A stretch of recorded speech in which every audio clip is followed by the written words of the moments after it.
Hi, Dr. Alex here, and welcome to number 4 in the best sword fighting films of all time.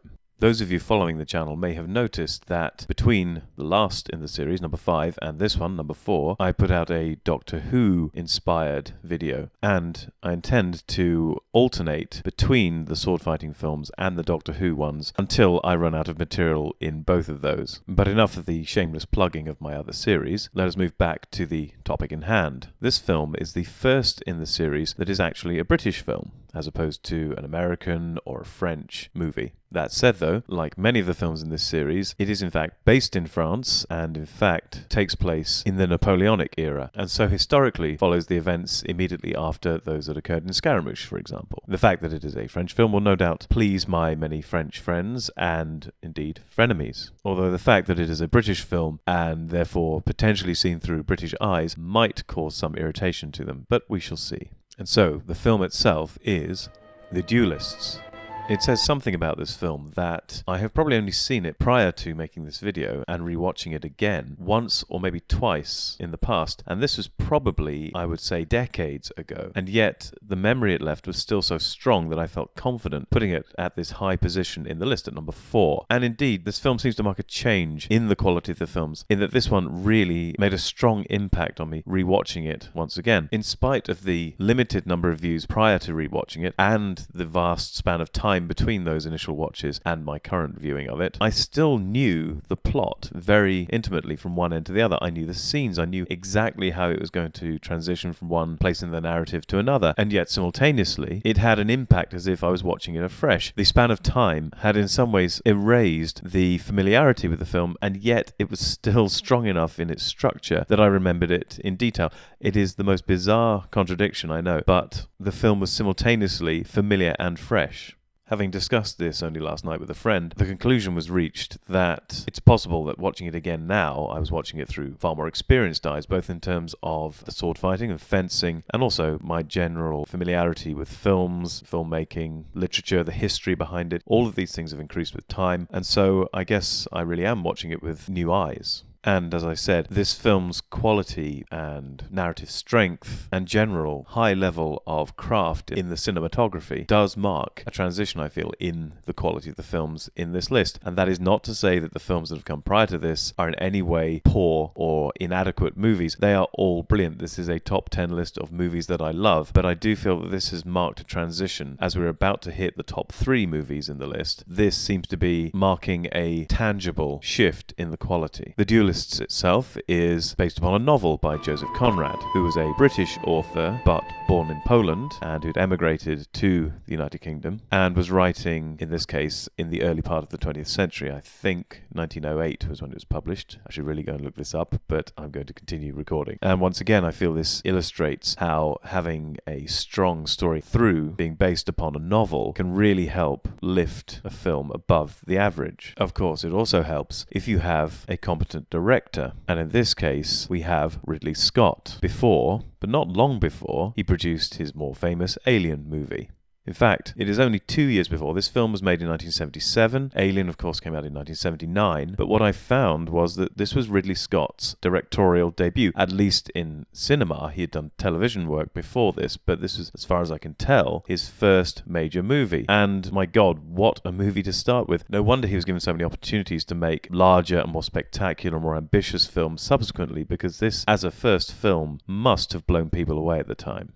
The cinematography is beautiful. The way shots are composed, the use of the camera, the use of light, it just shows instant mastery of the art. And while I always knew Ridley Scott was a competent, skilled, gifted filmmaker, watching this again and realizing it was Ridley Scott gave me new respect for his abilities and his imagination and artistry. There is also a very keen eye for history in this film. Now, much of this may have come from the original Joseph Conrad novel, of course, but I'm fairly sure that Ridley Scott must have also had a hand in the use of props, costumes, locations, setting, the way that things would have looked at the time. But it was also further helped, I feel, by having an excellent fight director. And in fact, the fight director for this movie is once again Bill Hobbs. Bill obviously had a great deal of experience in film work and fight choreography, and had prior to this, in fact only 2 years prior to this, made the Three Musketeers and the Four Musketeers movies, which if you look at my Bill Hobbs Prelude to this series video, you can see an example of the fight choreography in that, in which Bill Hobbs actually plays a role. He's playing a minor character who takes on one of the heroes, in this case Porthos. And I thought this was the only film that I'd seen in which Bill Hobbs had actually had an acting part as well as the fight choreography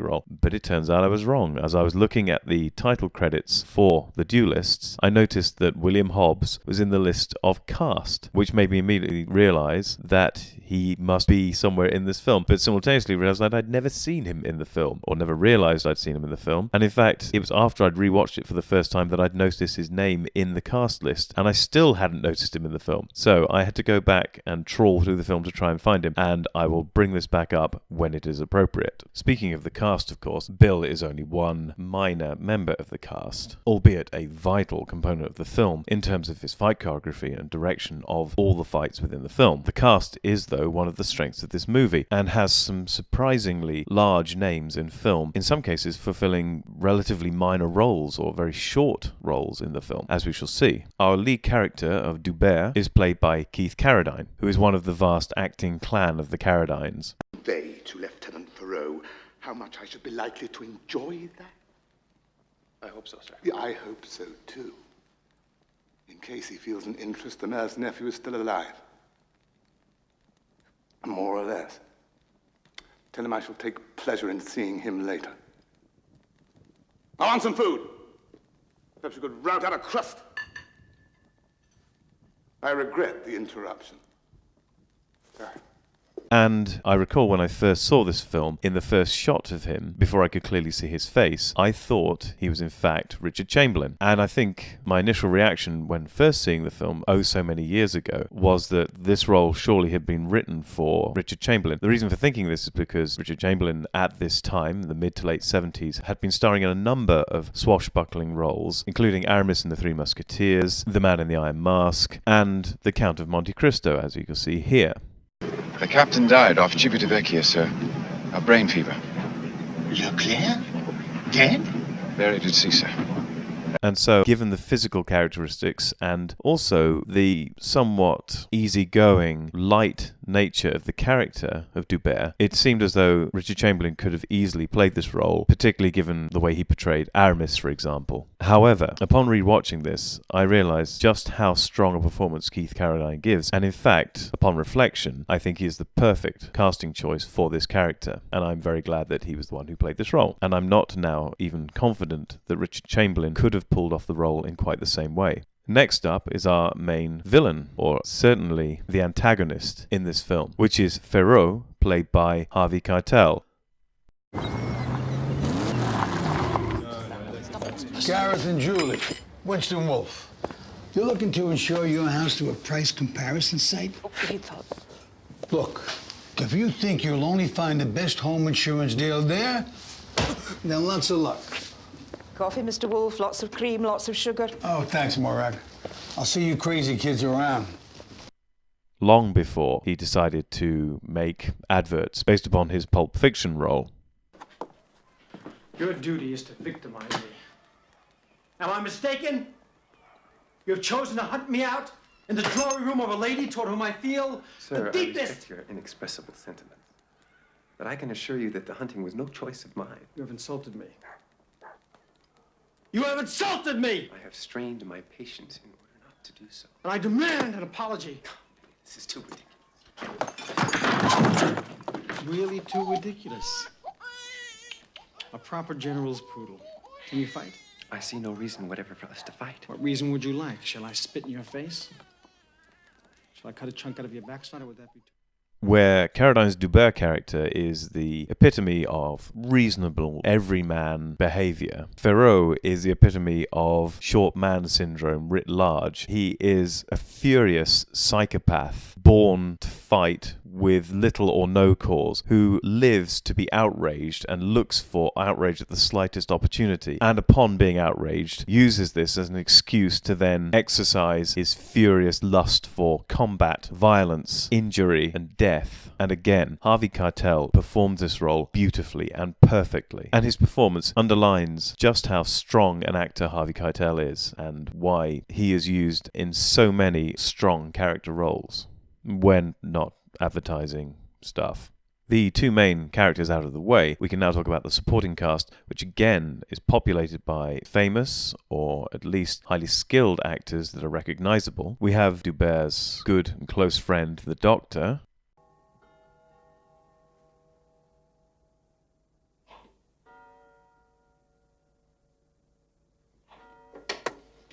The whole town is buzzing with it. I spoke with a delightful old gentleman who affected to believe in the transmigration of souls. He suggested we had both been enemies in a previous incarnation. What did Pharaoh suggest? He kept remarkably quiet about it, much like yourself. Well, it will all come out at the inquiry. There won't be any inquiry. You're disappointed? War. Yes, yes. War again. You'll be a free man, back with your troop in the morning. Good. Imagined you would think so. So I have brought. Aha. 2 bottles. 1 corkscrew. And my float.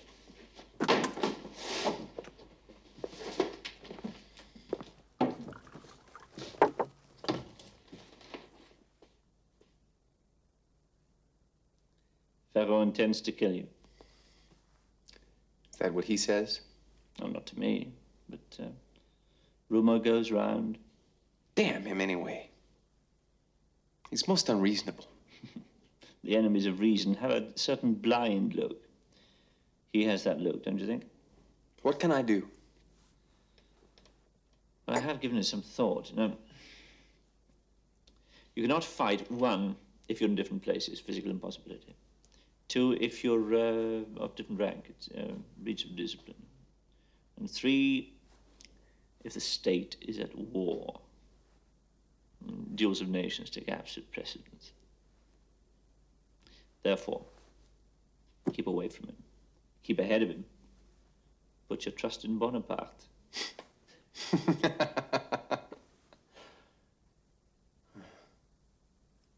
Thank you.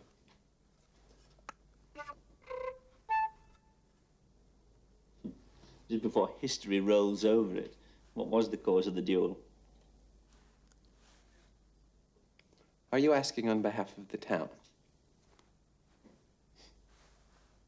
Call it a light cavalry skirmish. All in all, far from certain myself.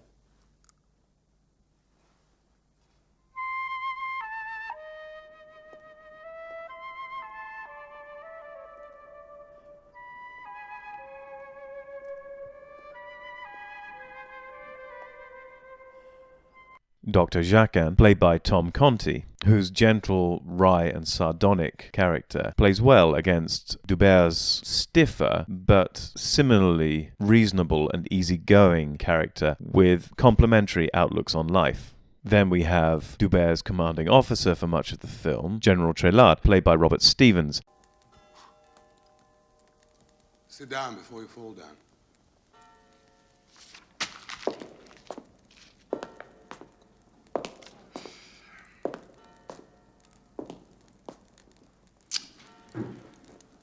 Your colonel speaks highly of you. I'll admit I found you quite useful myself, yet in contact with this Pharaoh, you persistently behave like a wild beast. Why is that? Sir, do you wish to reconvene a court of inquiry? Certainly not. No time to waste on that now. Sir, as a crucial point of honor, I cannot speak freely about the conduct of Lieutenant Pharaoh unless he has an opportunity to put his own case. Claptrap. Sir, I cannot fight the man 3 times and then tell tales on him. Judging by the look of you, a change of tactics is what you need. Very well. Convention allows you to be a chivalrous half-wit, but you will cease being a quarrelsome half-wit. You will fight no more duels under my command. Now, is that understood? Yes, sir. Yeah, since you're now a captain, it would be a gross breach of discipline. Your colonel considers you fit to command a troop. I'm not exactly sure what I think you're fit for. But I will not oppose his decision. If you feel strong enough, you may leave now.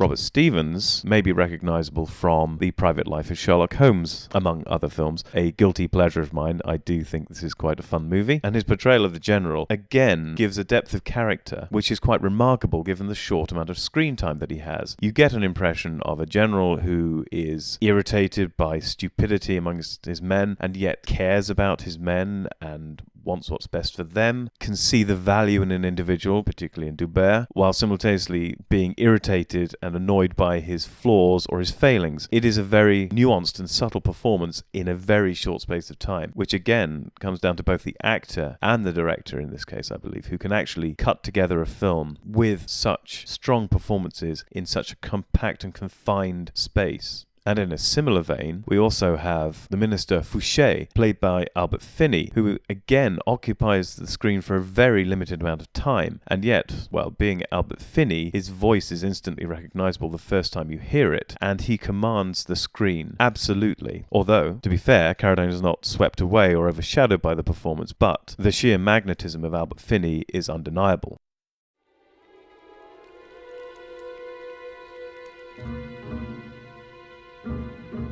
Come a little closer, please. I'm all attention.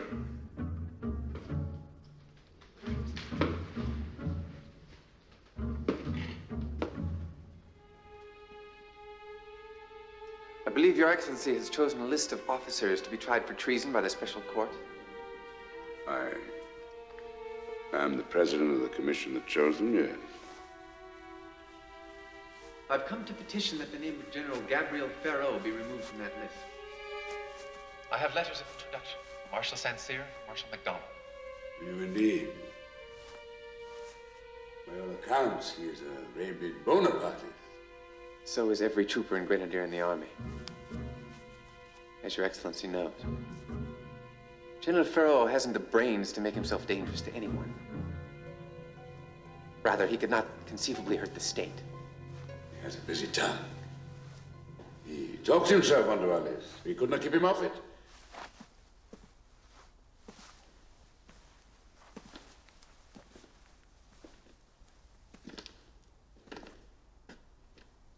I am something of a virtuoso in survival. You will be aware of that, I think.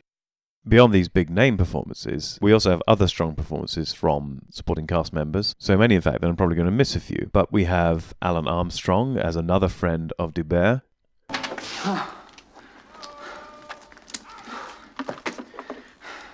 We thought on horseback. On horseback?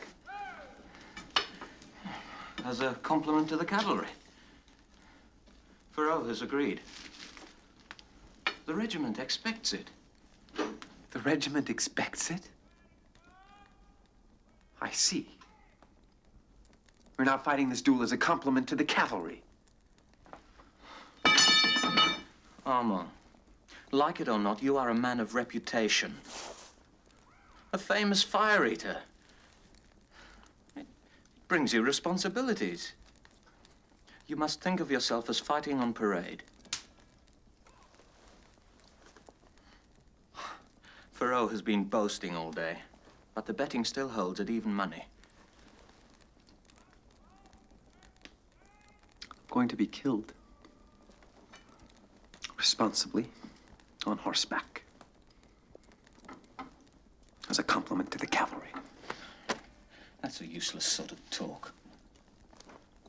Gilles, I'm not fanatical enough to persevere in this absurdity. If he so earnestly desires to kill me, he will kill me. Damn it, kill him.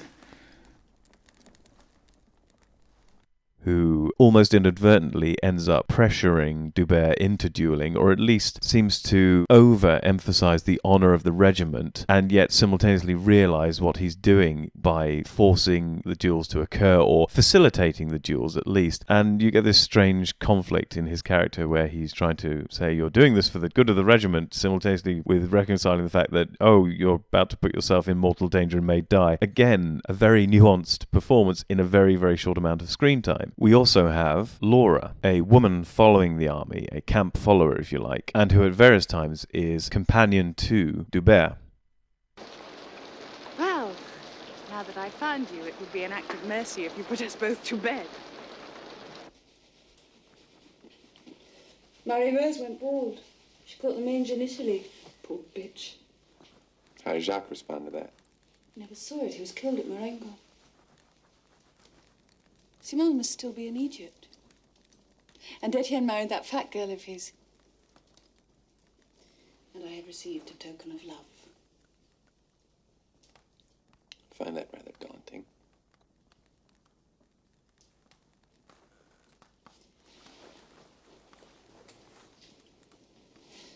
With this ring, I renounce love.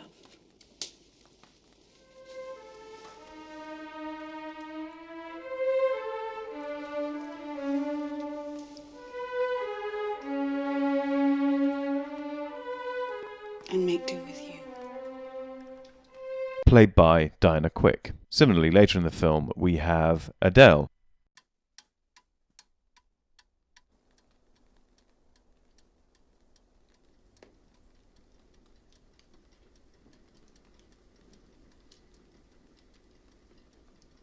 Oh, there. Give me your hand.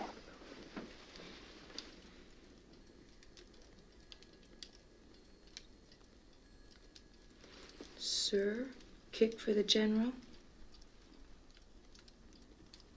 Oh! Perfect discipline. That's not a grenadier. Most ladylike, I assure you.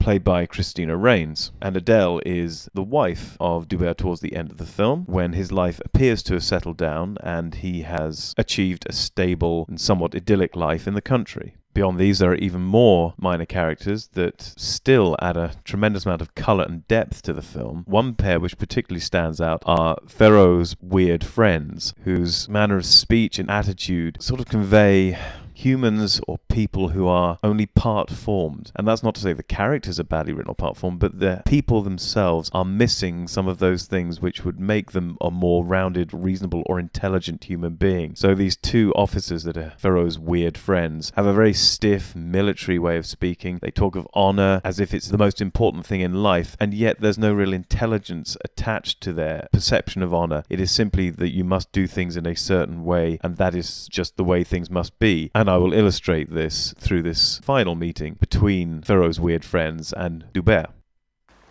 You aren't the general, are you, sir, by any chance? Yes, sir, I am. Thought so. Met you once after Ratisbon. Well, sir, all we need for the present are the names of your friends. What friends? We are the friends of General Ferrot. We'll need to work pretty sharp. Police surveillance. They keep us bottled up at Vatin. Damn their eyes. Slip out, slip back. No one the wiser. Risky, of course, but honor before everything. Honor first. I could have you both carted back where you come from in irons. I swear to God, I could whisper. Only whisper, and you'd both be dead in a ditch before morning. This is royalist country. This is my home. We have proceeded on the assumption that you were a gentleman. Yes, damn you. Damn you, I am. Very well, then. We would like to know the names of your friends. I have no friends stupid enough to take part in such a farce. I suppose I could act for him. He could act for you. Before moving into the fights, I'll just mention one or two other interesting and necessary and beautiful parts of the film. The theme music is very haunting, and in fact, Dr. Jacquin plays the theme music in one of the scenes where he's interacting with Dubert on his flute.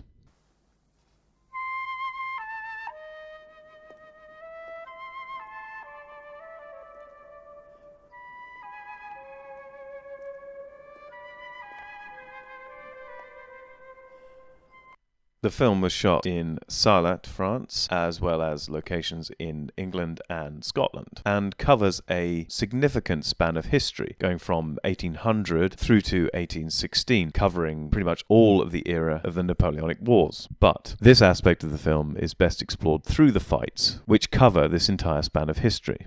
As we move into the fight scenes, it is worth reflecting upon the temptation to call this film nothing but sword porn. Actually, that's probably not a good idea. I don't think there's any way of salvaging that phrase. Let's pretend I never said that. Anyway, even if I had said such a thing, and were tempted to call it that simply because it has so many sword fights, it has 5 fights and they are substantial, and given the nature of the film being dueling, it is natural that the sword fights and other fight scenes should feature prominently in the film. The introductory section I just recorded does undermine any concept of this simply being swords for sword's sake. I can't even say the word anymore now without risk of inappropriate innuendo. Okay, let's just get to the first fight. Much like Scaramouche, the first fight in the film comes immediately after the title sequence and soundtrack. And, in common with Scaramouche, we see the main antagonist engaged in a duel with a character which we will never see again in the film, but who turns out to be the nephew of the mayor of Strasbourg.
Before discussing the technical aspects of the fight in more detail, I shall provide a little bit more context for the fight in terms of the story. This fight does not involve our hero, but it is in fact the trigger which throws both hero and villain together in this film, since after the outcome of the duel, in which Ferrot has mortally wounded the nephew of the mayor of Strasbourg, Dubert then volunteers to deliver the news of his house arrest to Ferrot from General Trelade, and from this meeting arises the perceived or even manufactured slight that Ferrot feels Dubert has made him, and becomes the trigger for all subsequent duels in the film.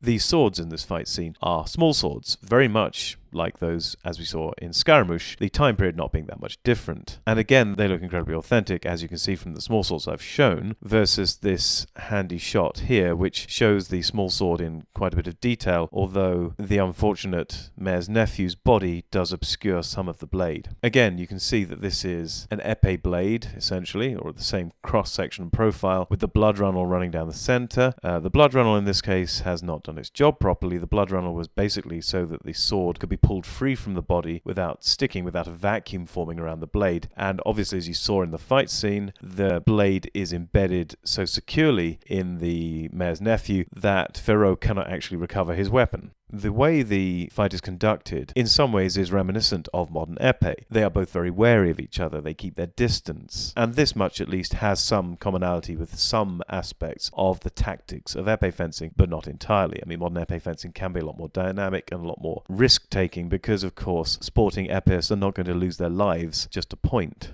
And in the first half of the fight, both fencers, particularly Ferrot, appear to be fencing supinated with their palm essentially upwards, facing when holding the weapon, which leaves the finger guard facing inside, which is a little odd for anyone who's used a saber because you would wish to have the finger guard on the outside, protecting cuts from the outside. But with only one finger guard, a decision has to be made as to which side of the blade the finger guard is going to go on. As I say, you can see that in the early parts of the fight, most of the fighting is done supinated with the finger guard facing inwards, but not entirely. Sometimes the hand is turned to semi-supinated or midway position between palm up and palm down, or palm sideways if you like, before transitioning in the second half of the fight into a more pronated style of fencing with the palm down and the finger guard now facing outwards, as one might expect. Another oddity, certainly from the perspective of modern épée fencing, is that when the sword is being held in the pronated position, the blood runnel is upwards. This essentially means the blade is set completely reversed from the way we would set a normal épée. With a normal épée, when your hand's in the supinated position, or actually when your hand is in the semi-supinated position, the halfway position, your thumb is on top, and the top of the blade with the blood runnel is on the same side as your thumb. Whereas with this arrangement, with your hand turned to the pronated position, the blood runnel and the blade top, if you like, is aligned with the back of your hand. And so in the earlier scenes, when Ferrot, for example, is fencing supinated with his palm up, the blood runnel is actually facing downwards towards the ground, which seems very unnatural. But as you can see, there is a tendency in the small sword fighting to change position from supinated, pronated, and midway between the two far more freely than we do in modern épée, where you tend to hold it supinated most of the time, or semi-supinated, maybe at 45 degrees between fully supinated and thumb on top, and rarely turn into a pronated position with the blade facing the opposite direction. And as we can see from this small sword fight, the entire second half of the fight is fenced pronated, and given the variability in position, there is not the same impetus to have the blade aligned in one particular orientation over another. But still, to a modern épée fencer, this arrangement looks a little odd and unnatural.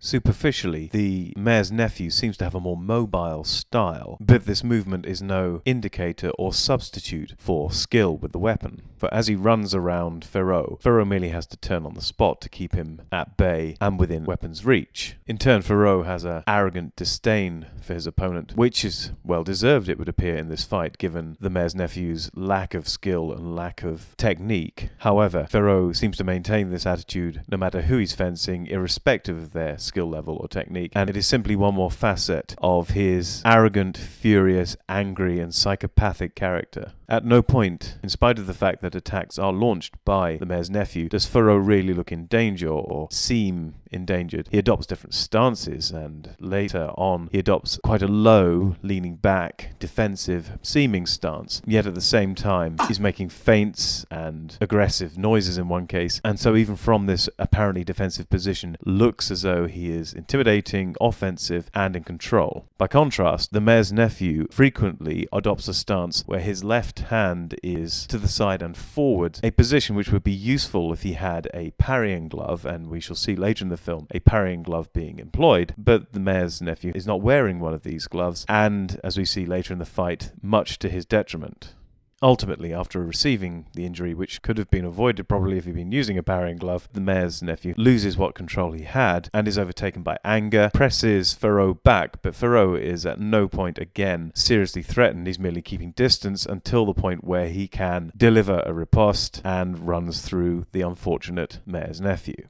Before moving on to the second fight scene, I would briefly like to raise again a topic which I raised in number 7 in the best sword fighting films of all time, namely how certain fight scenes, upon watching and studying them, can bleed into my fencing. Between recording the last segment about the first fight in this film and recording this section, I went fencing on Tuesday. And in fact, this was immediately after doing some editing on this very video and again repeatedly watching the first fight in the movie. And is now my habit, the first fights that I fought I did left-handed. I now warm up by fencing a couple of fights left-handed before moving back to my normal right-handed fencing. This is because I've discovered that doing so has sharpened up my right-handed fencing and also more quickly warms up my brain than if I warm up right-handed, such that if I warm up left-handed, my right-handed fencing is also warmed up simultaneously, even though it's not being used, so that when I come onto the piste with the right hand, having fenced left-handed, it is already very, very sharp. And in fact, because I'm more adept with my right hand, there's almost a sense of relief that I no longer have to fence with my left hand, and I feel so much more free with the right that it almost makes me explode with joy on the piste, literally, in terms of explosive actions and fleisches, and just coupled with this increased enthusiasm and athleticism, a vastly improved sense of point work as well as distance and timing. Everything is sharpened by fencing left-handed. From this, you can also tell that my left-handed fencing is still significantly worse than my right-handed fencing. However, on Tuesday, having studied this first fight scene over and over, I went on cold without doing any warm-up fights or warm-up hits with my left hand against an opponent who, while I might be able to beat him occasionally left-handed, he is of a strong intermediate level, so he has a good chance of holding his own, if not beating me with my left hand. However, on Tuesday, I completely mullered him, beating him 10-1 or 10-2, and it was almost entirely due to the small sword fighting in the first fight scene directly affecting my fencing technique on the piste. I was being more defensive in some senses, but also more aware and more alert to any attacks, partly because I was imagining the life or death situation of the fight scene, I think. In addition, the point work was sharpened up because I felt a more pressing need to hit my opponent without myself getting hit. And finally, the more realistic tempo and distance keeping of the small sword fight directly affected the way I changed my tempo, used tempo, and controlled the distance more carefully than I would normally do when I'm fencing more casually. In addition, I noticed that it did not seem to be all fights in all movies that would affect my fencing this way. As I said, the last time I mentioned this effect was when I'd been watching the first fight scene in Cyrano de Bergerac, and how that had affected my fencing, had made it more fluid, more humorous, more relaxed, but also a more intelligent and considered style of fencing after watching that fight scene. And in this case, this was a more earnest, higher stake type of fencing, having witnessed that kind of swordplay in this first small sword fight. But not all fight scenes have this effect. Irrespective of whether I like or love that film or not, I had not noticed such an effect with, for example, all three of the Errol Flynn movies, or even The Princess Bride, or even Scaramouche, although this may have had some small effect in some fight scenes. None of these films directly affected my fencing in the way that the one fight scene in Cyrano de Bergerac particularly did, and this first fight scene in The Duellists has directly impacted my fencing. There is a commonality between these two fight scenes. They are both choreographed by Bill Hobbs. This may be no coincidence. It may well be that Bill Hobbs' fencing eye and his keen eye for historical accuracy, or at least the reality of human beings fencing and fighting in earnest with swords, may make his scenes more immediately impactful to a fencer and have more obviously relevant tactical aspects that will inform good swordplay in general. This is not to say that Bill Hobbs is the only fight choreographer and the only person to direct fights in films which I have noticed this effect for. There is one other that springs to mind, which is, as previously mentioned, the sword fight in The Prisoner of Zenda. This also, when I imagine it, helps put me in a certain frame of mind to fence well, even though it's, in fact, in this case, a saber fight. So it is not just Bill who can construct a convincing, realistic, and even educational sword fight in a movie involving swordplay, but he's certainly doing well so far.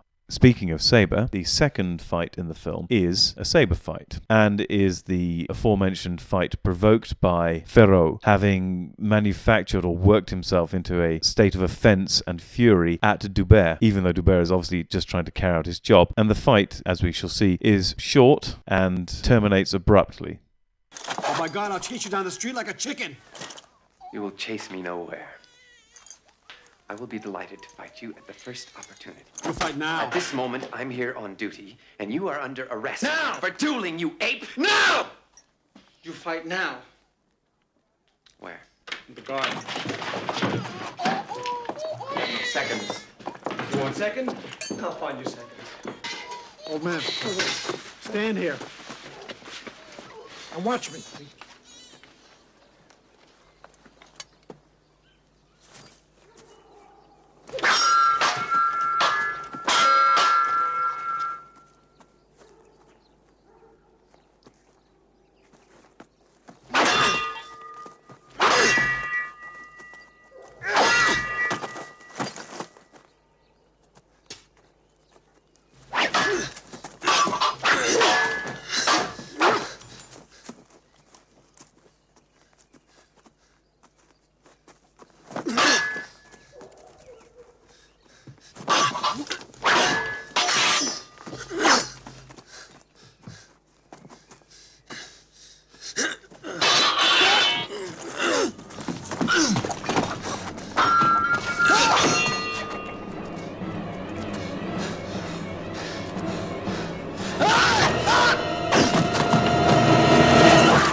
are several aspects of this fight which are interesting in spite of its relatively short length. The swords really do give an impression of having weight. These are cavalry sabers. They are heavy weapons. The sound that they make when they hit each other gives you an impression of the solidity, the sheer mass of metal involved in these weapons. One of the reasons they're so heavy is because they were designed to be used on horseback, and the momentum of the horse charge would be carrying you and your weapon through your opponent. They were less designed for combat on foot in a hand-to-hand setting. Not that they couldn't be used that way, but they required a specialized technique to deal with this heavyweight weapon in the most effective way when fighting on the ground, as they are doing in this second duel of the movie. Even before the fight starts, Dubert has already lost his temper to a degree, lending a somewhat comic aspect to some of the beginnings of this fight, where he points out to Ferrot that he was there to arrest him for dueling, as Ferrot is pushing him into dueling himself. But this reasonable observation by Dubert does nothing to dissuade Ferrot from demanding his duel right there and then. He grabs his girlfriend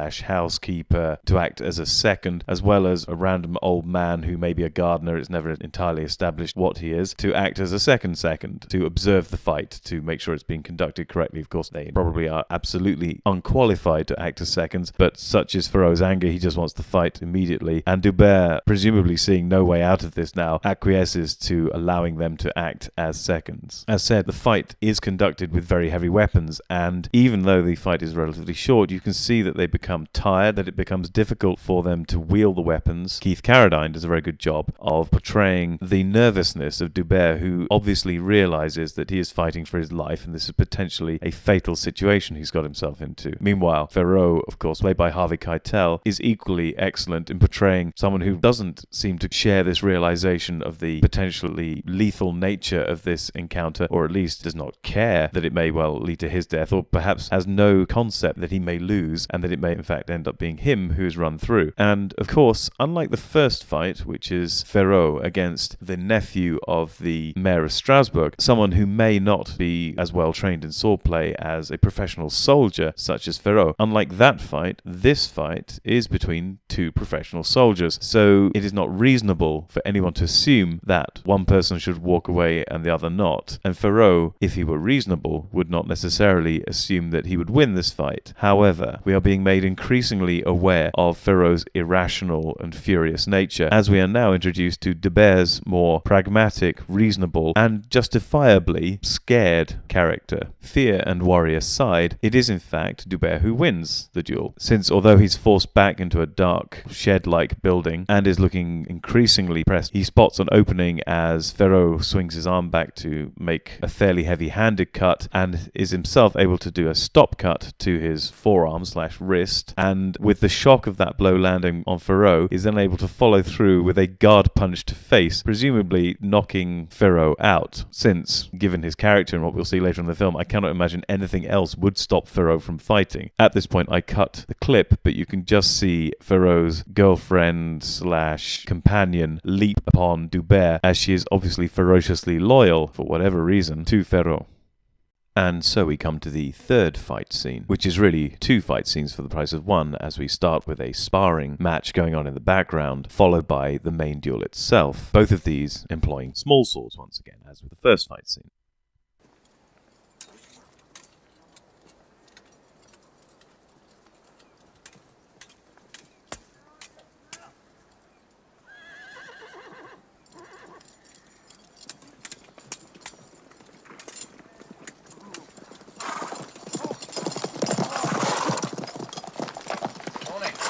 Morning.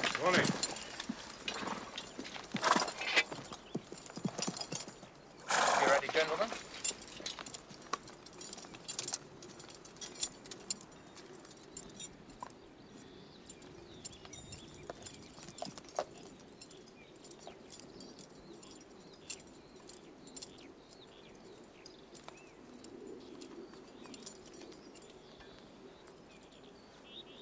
Right, gentlemen.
Gently, gently, gently.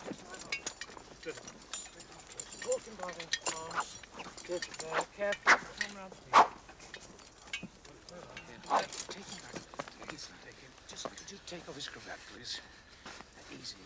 Easy. It's all right. It's all right. And then undo his button. And we'll see. Easy. Bring him round a little this side. Just get this. No, just careful, careful.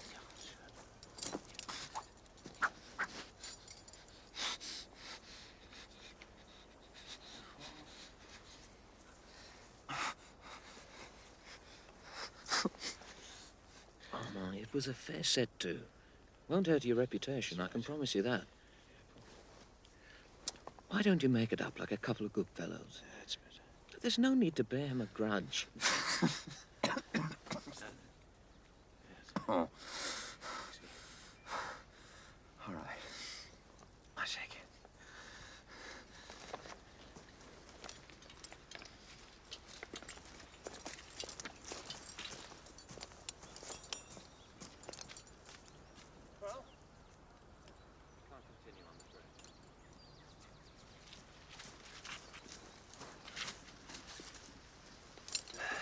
Quite bad. Can he continue? No, he's unable to. Gabrielle, shake hands and forget it. Whatever he did, you've paid him back now. From all I hear, he's a very decent fellow. Decent. Don't expect decency from his kind. Look at him lolling about there on the ground. One touch and he's off home to his beloved general. Next time, Dubert! In both the sparring and the subsequent duel, you can see the parrying glove being employed, which I mentioned previously in the context of the first duel. This time it's being used by Dubert. It is lucky that we actually end up with two fights in this scene, because the second fight is, at least once the combatants start moving, incredibly short, and with good reason. Dubert has a cold. Now, anyone who fences, indeed anyone who does any sport, and let's face it, any activity at all, knows how debilitating, or at least how impeding to maximum effectiveness having a cold can be. Not only do you lose energy, but it also affects your equilibrium, and therefore your timing, distance, and everything which is in fact needed to be effective in a sword fight. Consequently, Dubert is quickly wounded by Ferrot, and the wound, while not fatal, and indeed doesn't appear to have caused a puncture to his lung, although I imagine it must be close from where the positioning seems to be, is sufficient to prevent him being able to continue. I imagine shock would be setting in. There's definitely a potential for shock with any deep or substantial tissue damage, and from the way he collapses and seems to be perhaps almost shivering after the wound is consistent with someone suffering from shock. Ferrot is utterly unsympathetic, of course. Now, as mentioned previously, I've become aware that Bill Hobbs had an acting role in the film, and obviously I surmised that it would be in one of the sword fighting scenes. And as I rewatched and reached this fight scene again, my eye was drawn to the practice in the distance at the beginning of the scene, and particularly Dubert's sparring partner. There was something oddly familiar about him, although it was a very long shot. And so I zoomed in, and although the details are a little blurred, it was sufficient for me to identify him as Bill Hobbs.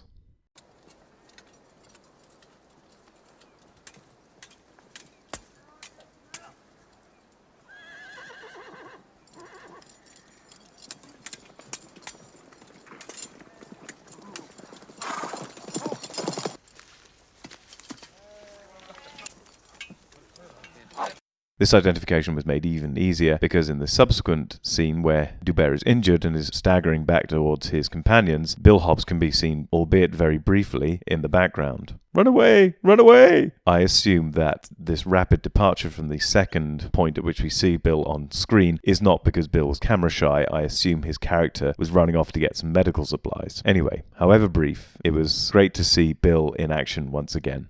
And so we reach the fourth fight in the film. At this point, Dubert's lover, Laura, has left him because she cannot take the constant dueling, and the constant threat of his death has proved too much for her to bear.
As in the second fight in the film, this fight is conducted with sabers, but unlike both the second and third fights in this film, this is not cut short by either a lucky blow that prematurely ends the fight, or by the ailment of one combatant rendering him less effective and therefore more easily defeated. In this case, we join the fight where both combatants have reached a level of extreme exhaustion and can barely continue. And again, we get a real impression of the weight of these weapons. By swinging these things around, you do rapidly become tired, and clearly from the level of wounds that both combatants have, none severe enough on their own to prevent the fighters from wielding their weapons, but they are another sign of how long the fight has been continuing. At one point, there's a nasty slice to Dubert's shoulder, which is very well shot in terms of the special effects used, and the injury itself is an excellent demonstration of how a very nasty looking injury, which is deep and has sliced off a section of his shoulder, much like a slice of ham, is still insufficient to prevent him from wielding the weapon. It hasn't severed any major muscle, so he can still swing the blade around, although by this point they're at such an extreme state of exhaustion that neither can really raise the weapons off the ground for any great length of time. As such, neither Dubert nor Ferrot can defeat the other, and ultimately it is exhaustion that defeats them both.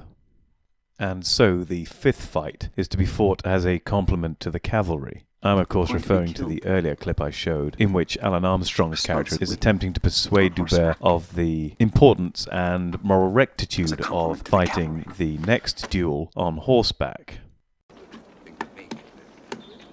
You think so?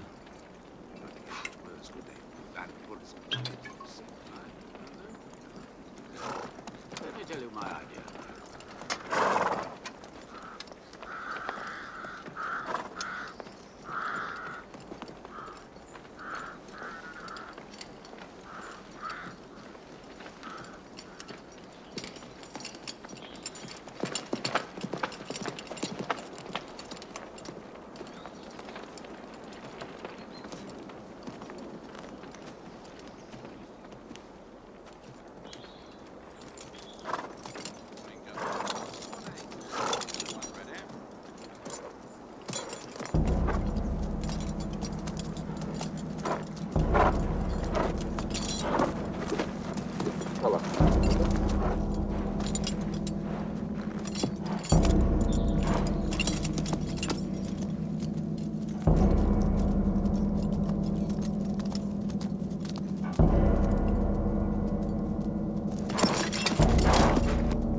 Cute.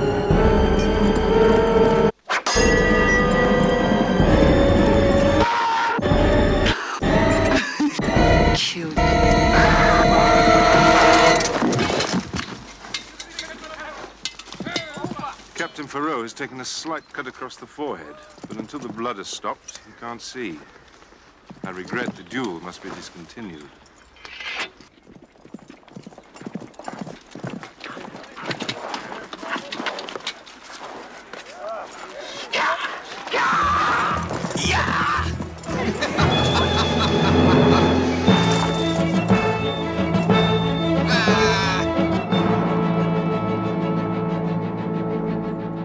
And so we see here horseback saber. There is one theory that is often heard in fencing circles, that sporting saber is itself based upon cavalry saber, and this is why the target area is limited to the waist up, this being the only useful area to hit if you're fighting on horseback with sabers, or so the myth goes. I've heard a few other competing theories as to where the origins of sporting saber and the reduced target come from, but this is the most popular one that is most often heard doing the rounds in fencing circles. The fight itself is over very quickly, but the tension is built beautifully by the inspired cinematography of Ridley Scott, flicking between the fight itself and the mounting trepidation and fear within Dubert. Keith Carradine's acting is superb as well in this. You get the real impression that he's actually suppressing the urge to vomit as the fight grows ever closer. And this also contrasts beautifully with the aftermath of the fight, where both cinematography and acting combine to perfectly convey the exhilaration of not simply defeating his opponent, but more fundamentally the exhilaration of having survived.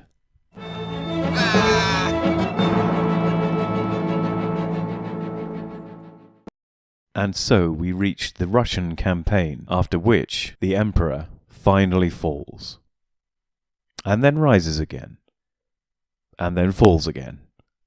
During this period, Dubert has acquired a relatively placid, peaceful, idyllic life in the country, but this gentle life is to be violently interrupted with the sixth and final duel, which we shall not see, because this duel involves pistols and not swords, and I will not be showing a pistol fight in the sword fighting movies series. And so this gives a perfect excuse and opportunity to not spoil the ending of the movie. I would strongly recommend that anyone who has watched this video now go out and watch the film itself, because it is amazing. The cinematography, the sheer quantity of sword fighting, the acting, the music, all of it is wonderful and expertly woven together by Ridley Scott. And so there seems little more to say about the film itself, and this seems a natural point to end this video. I will say that I hope you will join me for the next video, which in fact will be episode 2 in The Doctor Reads the Doctor by the Doctor, titled The End. But even if you do not join me for that, I hope you will join me for the next in the best sword fighting films of all time, number 3. Take care.